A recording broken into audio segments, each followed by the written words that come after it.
To all the non-believers, I'm making non. What's up, y'all? This is Jay Varsity, and welcome back to NBA Talk. This is episode 75, and I just want to say I know it's been a minute. You know, it was a long off season, but finally basketball is back. And I just want to cover last night's games. Last night we had the ring ceremony with the Toronto Raptors and their game against the New Orleans Pelicans, and if I want to take something away from that game, I want to say that the Pelicans were very impressive.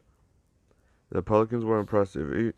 Like, even though the Raptors clearly looked like you could see that they missed Kawhi and Danny Green, but they still played like champs. They didn't lose their composure. They still they still played their offense through Pascal Siakam, who played pretty well until he fouled out. Fred VanVleet also played excellent. Kyle Lowry doing his thing, being scrappy, and but it was just a very impressive performance by the New Orleans Pelicans. They actually built up a decent lead throughout the game. JJ Redick was a sniper as always, but my takeaway was how aggressive Brandon Ingram was. Like, he was just a bucket machine at points in the game. I was just like, where did this come from? Like, I everybody thought the hype was down because Zion couldn't play, but the the Pelicans still put up a very decent fight against the defending champions. If you wanna put an air quote on that, but I'm not. I'm gonna give Toronto the respect. They're the defending champs.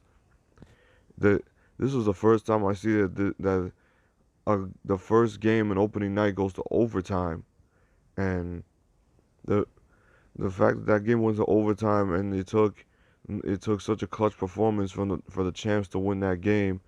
It just lets me know how excited I am for the season. But I know that's not what you guys want me to talk about right now. I know the game that everybody was waiting for was the Battle of Los Angeles, the LA Lakers against the LA Clippers.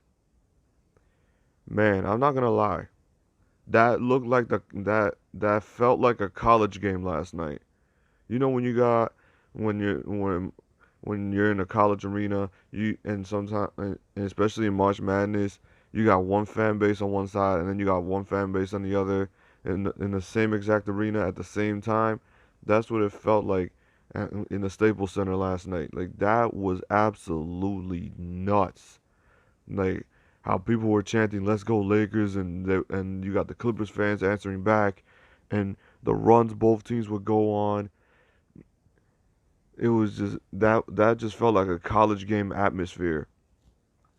But overall, it was a competitive game, and I'm gonna speak for both teams for both their offense and defense. The Lakers started right off the jump. They were scoring they were scoring like crazy until maybe about another couple minutes later. Then the Clippers started to get their groove. But then a lot of the Lakers misses were open shots, especially open shots by Quinn Cook, and just miscommunication and some late costly turnovers. So far, I don't know. So far, I'm liking the LeBron point guard experiment. I just wish he was a little more aggressive and not so passive. Like, I understand like LeBron's gonna get a lot of assists, but I want him to be as aggressive as Anthony Davis. Like, I understand, yeah, it was the Clippers. Like, that's a very tough defensive team, but it's like still he could bully a lot. He could bully himself a lot to the rim. Like, but I'm not gonna overreact, over exaggerate. It's the first game. Anthony Davis had himself a decent game too, but the rest of the team, Danny Green had himself an excellent game. He had himself an excellent game. He's that spark plug that the Lakers desperately need. And then when Rondo when Rondo gets back and Kyle Kuzma gets back, this team is just gonna be scary. This Lakers team is just going to be scary.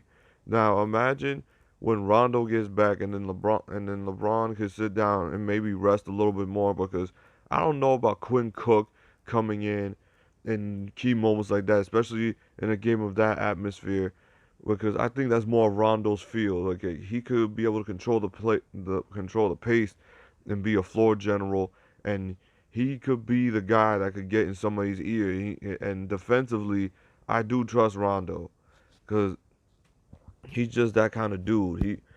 I don't know if he could be as intense as Patrick Beverly because that dude's like Kevin Garnett in a smaller body. Uh, But but it would have been a lot more helpful. But then at the same time, I can't say a lot because the Clippers didn't have Paul George either. Like, but it was still a competitive game. But yeah, but like I said, from the Lakers side, they they were playing pretty good defense until maybe about the second half, late in the second half, and then those costly turnovers in the fourth quarter. But overall, I didn't think the Lakers played that bad. I don't think they played that bad. It was game one. People are gonna over exaggerate it, saying the Clippers own LA and all that other stuff, but this game had me excited for what the rest of the season is gonna look like. Now let me talk about from the Clippers standpoint. The Clippers,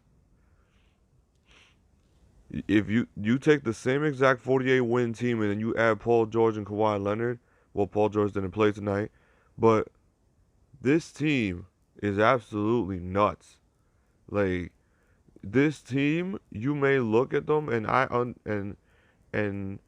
from from the Lakers standpoint, they need to take advantage of their size. But when it comes to the Clippers are gonna have that mindset that you may have more talent, but you're not going to out hustle us, which is what they did. They out hustled the Lakers in key moments. They have scrappy guys like Patrick Beverly, Montrezl Harrell, um, Mo Harkless, even Shamit, Kawhi. It was just Lou Williams. You saw the fire in their eyes through that game. Like they really wanted to beat the Lakers last night. Shamit is a lights out 3-point machine. Like I'm like to me, Philly should be ashamed for for involving him in that trade package. Like they should not have sent him to the Clippers because they have the Clippers they handed the Clippers a really good weapon there, and and Kawhi was just absolutely phenomenal. Like he he just approached the game like it was. He didn't try to hype up the game. He didn't try to like get like trash talking or nothing like that. Even though that's not in Kawhi's nature anyway. He just played his game. That was the quietest 30 points I've ever seen from Kawhi in a basketball game. Like I didn't even realize he scored 30 uh, until maybe about late in the fourth when they showed his stat line. Like I did not realize that he scored 30 points. But the Clippers, they're gonna be explosive once Paul George gets back. They're gonna be so damn explosive. Like I'm believing the hype in the Clippers, but at the same time, it's like the expectations are gonna be so high for this team that if they don't win it all with this roster, like you're gonna look disappointed, and because this team is very very deep and loaded, and so are the Lakers. Both the LA teams are very loaded. But like I said, it was a very competitive game. Like I don't know about you, both teams are gonna look like they're gonna be competing very very hard in the near future, and when both teams are fully loaded and healthy, we're gonna really see what this is all about. But all in all, I would say this was a great start to opening night. It was This season has only started out with a bang. Tonight we got the Celtics and the Sixers and the Nuggets and the Blazers. Those are two other great matchups. I have to see this new tandem of Al Horford and Joel Embiid in the front court, and, and I have to see how Kemba Walker's going to do with this Celtics squad. If Kyrie couldn't do it, then let's see if Kemba can do it. And then let's see how much the Denver Nuggets have. Well, not how much they've improved, but let's see if they keep that. Let's see if they keep that composure that they had last year, and when they were the second best, when they were the number one seed in the Western Conference. Well, number one seed and number two seed. I can't even remember anymore. And then Dame and CJ. I wouldn't be surprised if Portland won tonight.